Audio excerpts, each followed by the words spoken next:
Hello everyone, welcome to another video. Some more news. I'm going to bring you quite a bit of news on this one. You've probably already heard rumors floating about over the last few days, but I'm going to try and expand on it a bit more and talk about these different subjects that have popped up. I'll be discussing the goals scored and goals conceded and where we are with that. The Bruno Fernandez comments that came out was it on Monday? Came out Monday. A bit more about the leaks because that Bruno Fernandez, the leak about the formation leak. So I'm going to just get into discussing that. I'm talking a bit more about Semenyo, Mainoo's brother, Jordan. I'm going to, Love Island Jordan, that's what you know him as. I'm going to get into that. And then slowly speak a bit about the Villa game, which I'll be dropping a video later on this week to do the preview of that game. And I know we beat them last year 2-0. But let's get into the video right now with the first bit of news.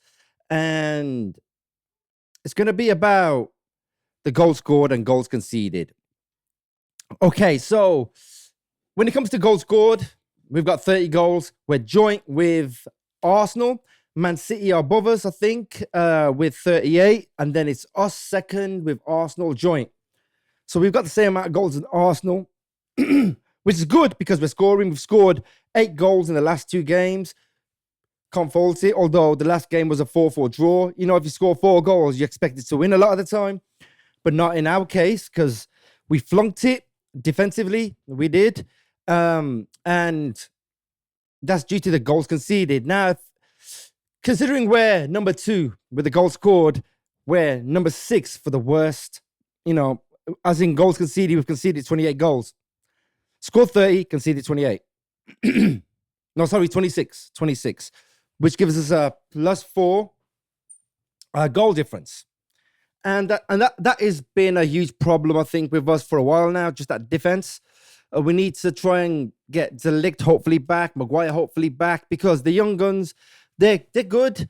I've got no issue with Yoro. He's good. Heaven, he can get there. He's learning. He's making progress. I can't knock him too much. He's still a teenager. So is Yoro. They both got a lot to learn, and they are getting there. That's why we need to lick back to try and solidify that defense and make it a bit more solid. Although we do need to really work on that defense, because if we're, as you can see on the screen, if we're the 6th worst, there's like Bournemouth, Leeds, West Ham, Burnley, Wolves above us. Wolves are the worst with 35, Burnley 33 conceded, West Ham 32 conceded, Leeds 30 conceded, and Bournemouth, who we drew 4-4 with on Monday, 28 conceded, and we've conceded 26, the same as Fulham, and 1 more than Forest, and 2 more than Liverpool. Liverpool all the way down in 10th, as you can see on the table there.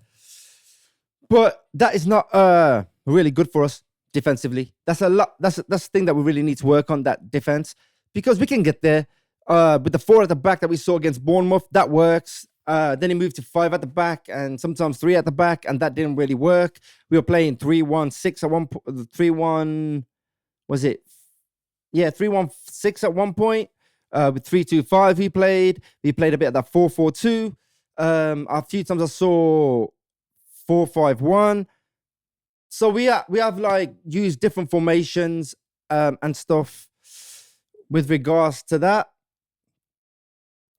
And I think as soon as we saw that defense out, I know we're capable of scoring, which means we're capable of winning. And if we can just keep them out from scoring, then we're making progress, especially when we're all the way in number 2. And that's a real big improvement, because if you look at it now, we scored 30 goals this season so far. Last year alone, we scored 44 the whole season. We only need another 14 and we'll be there. And in January, and if we score the next few games, and in January where we got Wolves again, and I think we got Burnley as well.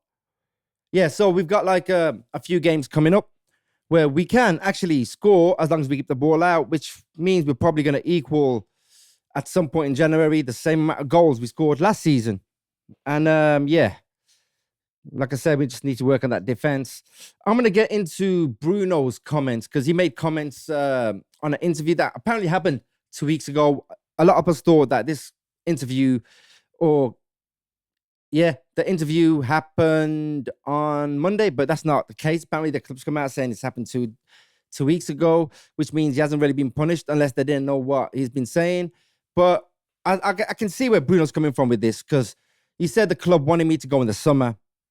I have that in my head. I told our directors this, but I think they didn't have the courage to make the decision. I decided to stay, and also because of family reasons, because his wife and kids wanted him to stay, they didn't want to move.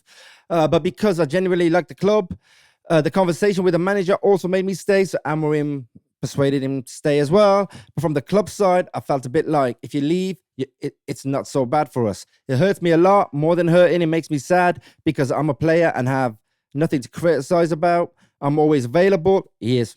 He plays. I always play good or bad.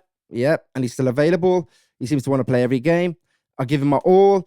Then you see things around you, players who don't value the clubs as much and don't defend clubs as much. That makes me sad. Now, I want to know who he's talking about when he says that, because I feel like Cunha, yes, he plays for the badge. Ahmad seems like he plays for the badge. And Bruno seems like he's paid for the badge, although the last 3-4 games he's not really been up to the standard he started the season as. And I'm just waiting for him and Cunha to just both click at the same time. Because at the moment it's Mbumo clicking, Cunha injured or not clicking or not doing so well. And then Cunha will click and then Mbumo's not doing so good or not doing so well. And, you know, as soon as they both click at the same time, along with Sesko, I'll be more than happy. I'll be more than happy when that happens. But going back to Bruno, a lot of you guys probably think, yeah, we should have sold him for that 100 million. I think that we possibly could have sold him and bought in some midfielders to tighten up that midfield. Because at the moment we're playing a 2-player pivot. Give me a sec. Yes. Son, go to that room. Go on. I'm recording. Go on. Go with your mom.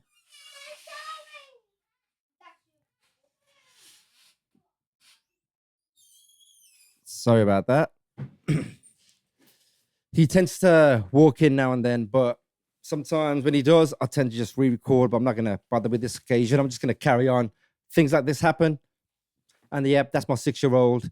I'll give him some attention in a bit after this video, because I think that's probably what he wants.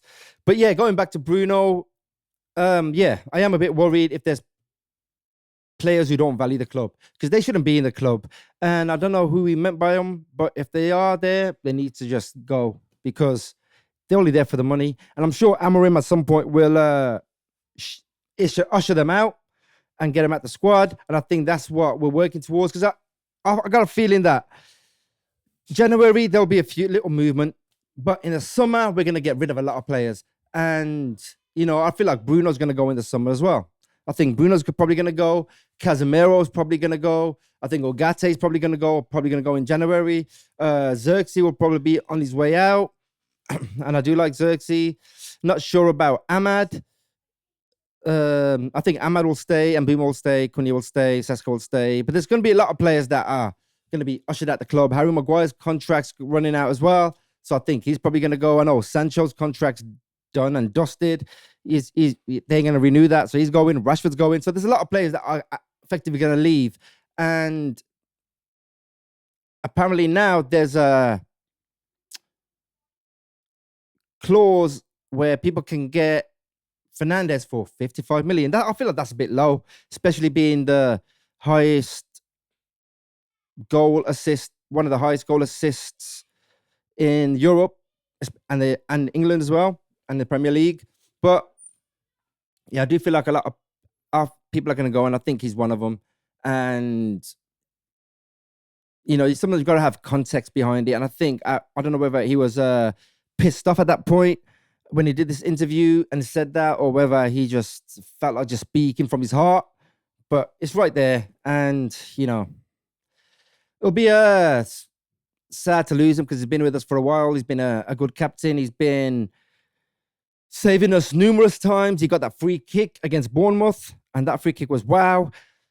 So yeah, it is a bit concerning knowing that there's players at the club who don't value the club, and they're directors wanted him to go when he wanted to stay. But as we know with Ineos, they're a bit harsh and they're straight to the point. And if they don't like you, they want to get rid of you. Or if they want to, it depends on how it depends on financially how Ineos can bring that money in and, you know, buy more players. Because at the end of the day, clubs want to make profit. Every business want to make profit. I want to make profit when I'm doing my self-employed stuff. So, yeah, such a shame really that he's going. But I think it is the right time for him to go now, personally. And I think we should bring in a couple of midfielders and then job done. I'm going to speak on this picture right here, free Kobbie Mainoo. That is Jordan Mainoo from Love Island. It's Kobbie's brother. I think he's older than Kobbie, but they do hang around. I've seen him on Instagram. I've seen pictures floating around on there. So they do hang around quite a bit. Now, I don't know whether Kobbie put him up to this or whether he did it off his own back, because I can see it from both ends of the scale. See, if Kobbie put him up for it, yep, he wants to probably move on in January, get loaned out or get sold out, because he's not starting. I'm not even sure if he's going to start when he goes to AFCON. Well, the players have gone to AFCON. I don't know if he's going to start against Villa, but he's not basically starting. And I don't know whether this was a ploy to try and get him at the club, or whether, you know, it was just Jordan doing it off his own back. But if he was doing it off his own back, that's really going to land Mainoo in trouble, because we've seen it with Garnacho with his brothers, Rashford with his brothers, and once the brothers start interfering, the player goes downhill and out the club, and we usher him out. That's why Rashford's gone on loan to Barca. That's why Garnacho's been sold to Chelsea. So I'm hoping Kobbie isn't behind it, and this fool decided to do it on his own accord and on his own back. But if Kobbie is behind it, I'm going to be upset, because he's been quiet. He hasn't said nothing. He hasn't done nothing to cause trouble. He's just got on with it. I know there's rumors going about 11, 12 clubs interested in him, with the favourites being Napoli. And he wants to, I think he's made his feelings clear that he wants to go out on loan, but although he hasn't approached Amorim about it, as Amorim stated in his embargo press conference. But what a fool. That's what I got to say about him. What a fool. And if you think he's a fool, just leave a comment and let me know how foolish he is. But, you know, maybe he just wanted that attention. He put it on, I think it was his Snapchat or Instagram somewhere. I think I've got it off the Snapchat. But it seems like people really want to get themselves in trouble. And that's the problem. I'm going to speak on a leak that occurred. In case you're not aware, Amorims 433 was leaked by Laurie Whitwell from The Athletic. It leaked on Monday morning. And it was, Sunday, wasn't it? Sunday or Monday. And it was huge, because Amorim didn't really want to move away from the 3-4-3 formation, but for somehow, probably just for AFCON purposes, he wanted to go and try a different formation, and he's gone with the 4-3-3, and then that got leaked to the press. Now, Man United are conducting an investigation on this. I've got it up on the screen right now. So, they're going to conduct an investigation. And if I read some of this on Sky Sports, so headlines from Wednesday's newspapers: Man City looked for dramatically slash their wage bill by 35 million a year. Man United launched a bid to sign Bournemouth's Antoine Semenyo, which is I'm going to discuss later on in the show.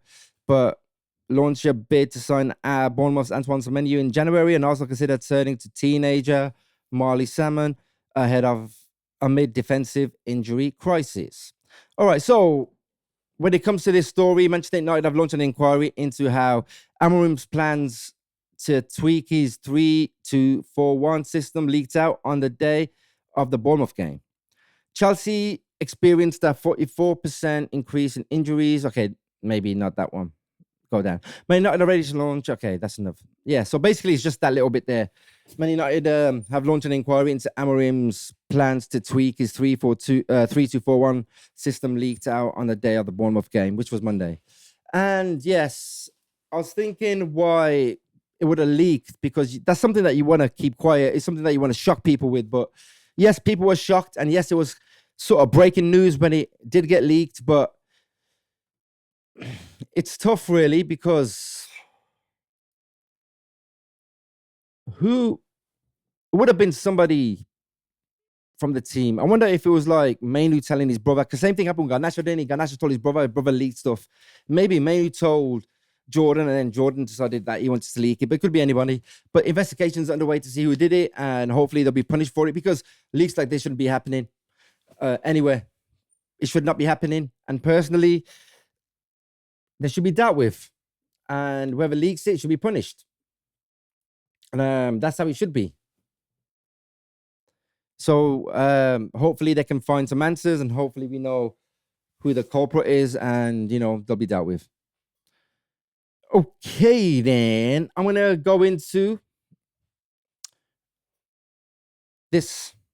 I'm gonna speak on this briefly because I'm gonna do another video on this later on in the week, where I go over the team lineups, the possible tactics from both teams. And I know we beat them last game of the season, 2-0 last season, and I think it stopped Villa from qualifying for Champions League, was it? Oh, yeah, stopped them from qualifying for the Champions League. And we seem to be Villa's bogey team. So every time we play them, we managed to somehow dig a result. But Villa are on a roll. I think they've won 9 or 10 in a row. That's something that we should be doing, but we're not. So Villa have literally won 9 or 10 in a row. So we're going to Villa Park to try and end that streak. And I think it'll be a tough game, especially now that we haven't got Ahmad, we haven't got Mbumo, we haven't got Mazraoui, and Casemiro, due to that yellow card that he got against Bournemouth, he's not playing either.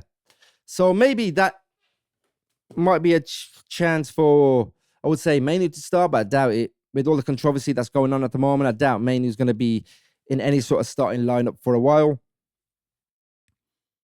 But let me know what you guys think the results are going to be, because I am going to come out with a video later on this week, so I'll get into it a bit more. But the reason I brought this up is basically to talk about the players that are not going to be there. And it's a shame, really, because we could have really done with them on this game. If only we could, Afghan started a week later and we could have kept them for the extra week. But this game's going to be tough. I'm going to tell you straight up now that I don't think we'll win this game. I'll be honest. I've told my mate Simon and my mate Martin, I've told them both that I think Villa are going to win because they're both Villa fans. I'm going to see if they can jump on the show and discuss the game after the game or before the game, maybe. Yeah, I'm not going to push them. I'm not going to force them into it, but it would be nice to get them to video call in and get them on the screen and we can discuss it, and it'll be good. It'll be nice to see. But yes, we got that game coming Sunday, and possibly I'm probably going to be sitting here live streaming it as well. So you can join me on the live stream. It'll be really great to have you guys here. But my Semenyo story is going to be the last story. I just wanted to get into something else that includes Semenyo, and it's this here. Getting that red card. Casemiro got that red card. Was it against Fulham or Tottenham? I can't remember. But he got that red card, and he got sent off for something that, if you see underneath picture, Semenyo did with Dallo. I'm not saying that, yeah, send him off, we win the game, because obviously we didn't against 10-man Everton. But it's a. Do you guys think that was a sending off? Just let me know in the comments if you guys think that was a sending off, because you can't have it one way for one person and a different way for another person. I've seen people get called for handball when a handball is ball to hand, and I've seen people get called for a ball to hand and they call it handball and give them penalties, and then following weeks same thing happens and it doesn't get called, and I've seen that a lot. But let me know if you guys think whether that was a red. And the story I was going to go into now is Semenyo.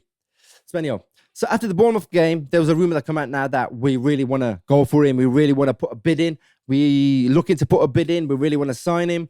But the problem is, Man City seem to be the favourites. Man City want him. they want to take him. I think with Liverpool as well, they might even come in for him. And with Salah on the way out, probably end of the season, I reckon Salah will go.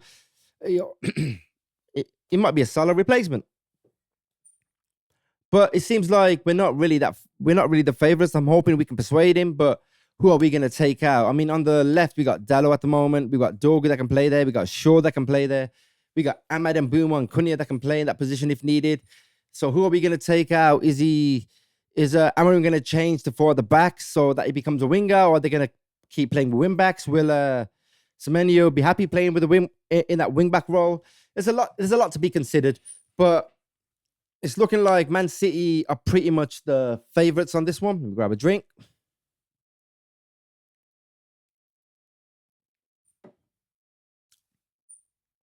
So let's see what happens in January. I mean, the transfer window is what? What's the date today? It's 17th. 2 weeks away. Exactly 2 weeks away. It starts on the 1st. So I suppose we'll find out whether we're going in for him or not, or whether we're going for a bid and who's probably gonna go out. I'm probably gonna do I'm not gonna make a promise I can't keep, but I am gonna do this video. I'm gonna discuss who I think will probably go in January, who I think will probably stay, who we're gonna bring in, possibly who we're not gonna bring in, but I'll do that more so next week, not this week. But I am definitely gonna do that video. It's already in the pipeline. I've started writing stuff down. I've started writing structures down so I can get it all done. And that's how I'm gonna pretty much work from now on. Because before I was just freestyle it, sit here, just chat and say, I'm going to do this video on this day, and then never get around to doing it. I'm not going to make them kind of promises no more. I'm just going to tell you what videos I will do for definite and what videos I'm not going to do. And I've got a whole structure in place, and it's going to expand from December. Sorry, it's going to expand from January the 1st. No, January the 5th, because there'll be more sports on this channel. But I want to thank you guys for tuning in. It's probably a longer than usual video, but thank you for watching. If you enjoyed it, please like the video. Please share the video so other United fans or non-United fans can watch it. Please comment, and we can interact in the comment section, because I normally reply to most comments that I get, because at the moment, due to subscribers and people are commenting, is not much. But obviously, once the channel expands and I gain more subscribers, it might make it difficult for me to chat to everybody. But do leave a comment, and I'll get back to you if I can, and hit the notification bell and subscribe to the channel. But for now, thanks for watching, and I'll see you guys in the next video. See you later.